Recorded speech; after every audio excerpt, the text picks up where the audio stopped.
बिस्मिल्लाहिर्रहमानिर्रहीम। बोलते कालम के साथ मैं आमिर रज़ा ख़ान। और आज बहुत बड़ी खबर ब्लूमबर्ग दे गया कि नरेंद्र मोदी हमारे field marshal general Asim Munir का सामना करने से डरते हैं। जी हाँ, बिल्कुल, क्योंकि हमेशा चोर कानून की रखवाली करने वाले से डरता है। जिस तरह चोरी से हमला किया था भारत ने पाकिस्तान पर, और जिस तरह से फील्ड मार्शल ने फिर अपना काम दिखाया और भारत को यहाँ से भगाया और उसके सारे हथियार तबाह कर दिए और वहाँ की तमाम एयर बेसिस को अपने कंट्रोल में कर लिया। उसके बाद क्या वजह बनती थी कि मोदी जो हैं वो जाएं वाशिंगटन में बैठें और डोनाल्ड ट्रंप के साथ बैठकर जनरल आसिम मुनीर यानी फील्ड मार्शल आसिम मुनीर का सामना करें। ब्लूमबर्ग की ये स्टोरी बड़ी अहम है।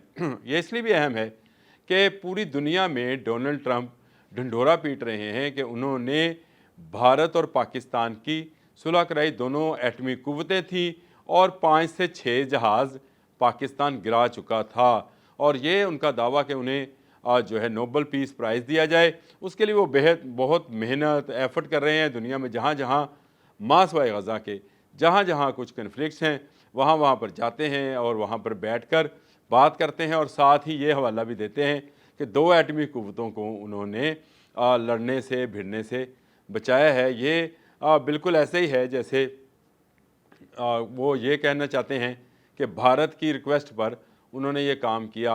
अब ये जून का मामला था जब एक कॉन्फ्रेंस में जाना था, वहाँ पर बुलाया गया था जनरल आसिम मुनीर को और उनको बाकायदा वाइट हाउस में लंच पर बुलाया गया, उनको लंच दिया गया। उसी मौके पर मोदी से भी कहा गया कि वो भी आ जाएं, कि G7 है, G7 के बहाने आएँ और बैठ जाएं, लेकिन नरेंद्र मोदी ने इनकार कर दिया। जिसके बाद डोनाल्ड ट्रंप को ऐसा लगा, क्योंकि उन्होंने उन पर एहसान किया था, नरेंद्र मोदी को पर एहसान किया था ये जंग बंद कराकर, इसलिए उन्होंने ये सोचा कि शायद नरेंद्र मोदी जो हैं वो उनकी इस पेशकश से इनकार कर रहे हैं। जिसके बाद ये 50% टैरिफ और रशियन आयल, ये सारे मामलात शुरू हुए, जो कि अब तल्लकात में मज़ीद सर्दपन या मज़ीद ख़राबी जो है वो नज़र आ रही है। पाकिस्तान के फील्ड मार्शल आसिम मुनीर 2 माह में दूसरी मरतबा अमेरिका चले गए और उनको फ़ौजी एजाज़ के साथ वहाँ उनका इस्तकबाल भी किया गया। तो इससे साफ ज़ाहिर है कि अमेरिका और भारत के मबैन जो दूरियां हैं उनमें इजाफा होता चला जा रहा है। ब्लूमबर्ग की इस स्टोरी के अंदर बहुत सारे लूप होल्स भी हैं, बहुत सारी ऐसी बातें भी हैं जो शायद इन चीज़ों से रेलिवेंट नहीं थी।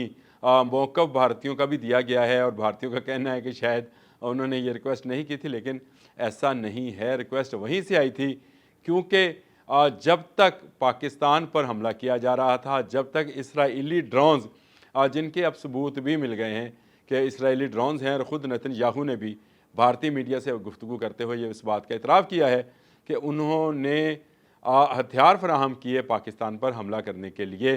तो हमने इसराइली ड्रोन्स भी गिराए थे।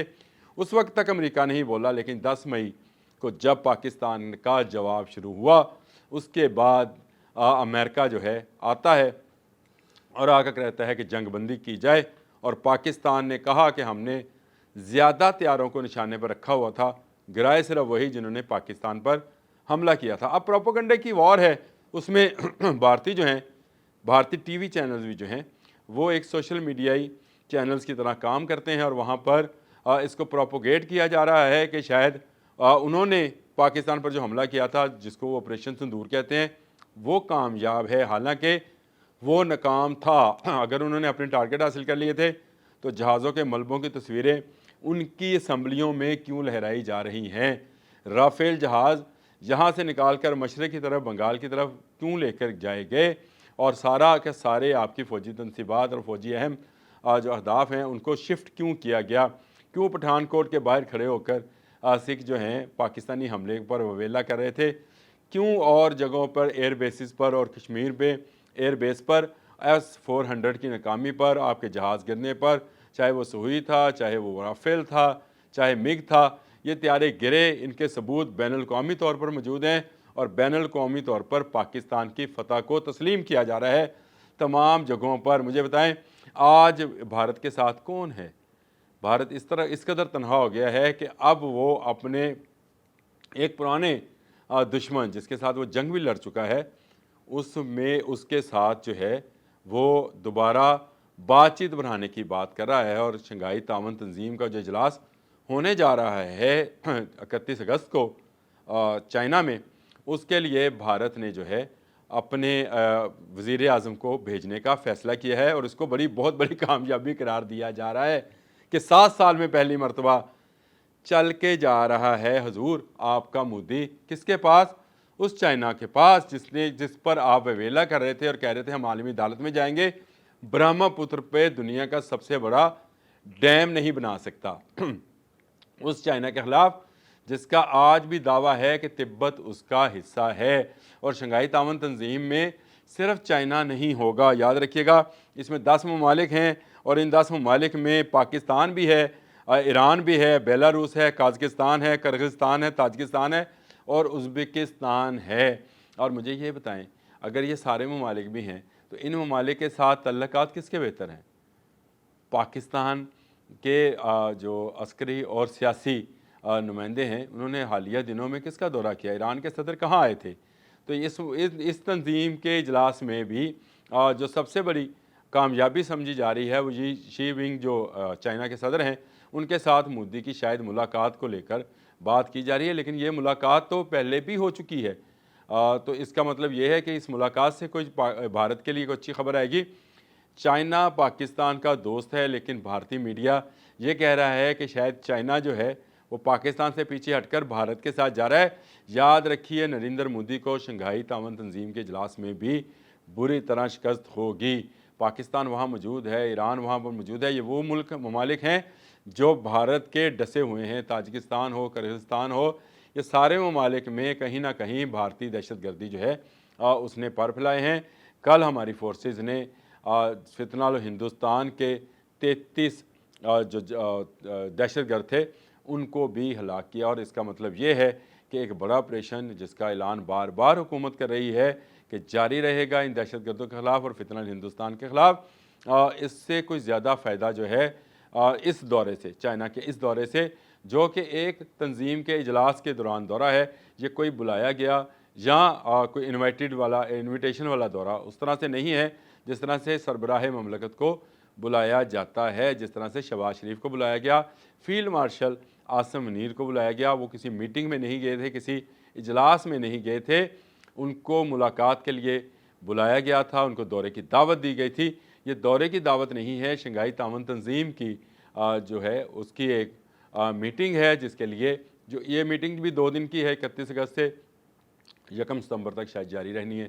2 دن کے اس اجلاس میں جو ہے سائیڈ لائن پر جو شی ونگ ہیں وہ مختلف ممالک سے آئے ہوئے وفود سے ملاقاتیں بھی کریں گے، اور ان ملاقاتوں میں جو ہے امید ہے کہ پاکستان کے لیے بہت اچھی خبریں جو ہیں مزید باہر آئیں گی، اور پاکستان کا جو چائنا کے ساتھ روابط ہیں ان میں مزید اضافہ ہوگا۔ چین اور پاکستان کوئی 2 ممالک نہیں ہیں، چین اور پاکستان ایک دوسرے کے دوست ہیں اور بہت گہرے دوست ہیں، اور دونوں کا فائدہ ایک ہے، دونوں کا نقصان ایک ہے۔ تو بھارتی جو ڈونگرے بجا رہے ہیں، بلومبرگ نے اس کا بھی پول کھول دیا کہ آپ تو جنرل عاصم منیر کے سامنے بیٹھنے کو بھی گھبرا رہے تھے، کانپ رہے تھے، آپ کی ٹانگیں کانپ رہی تھیں، کیونکہ آپ اس کا سامنا نہیں کر سکتے تھے۔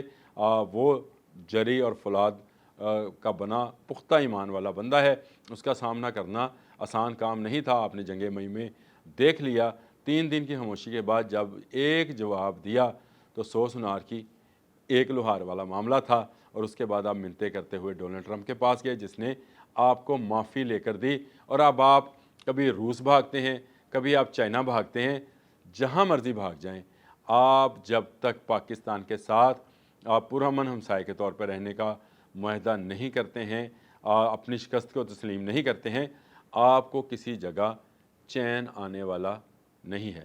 اب تک کے لیے اتنا ہی، اللہ حافظ۔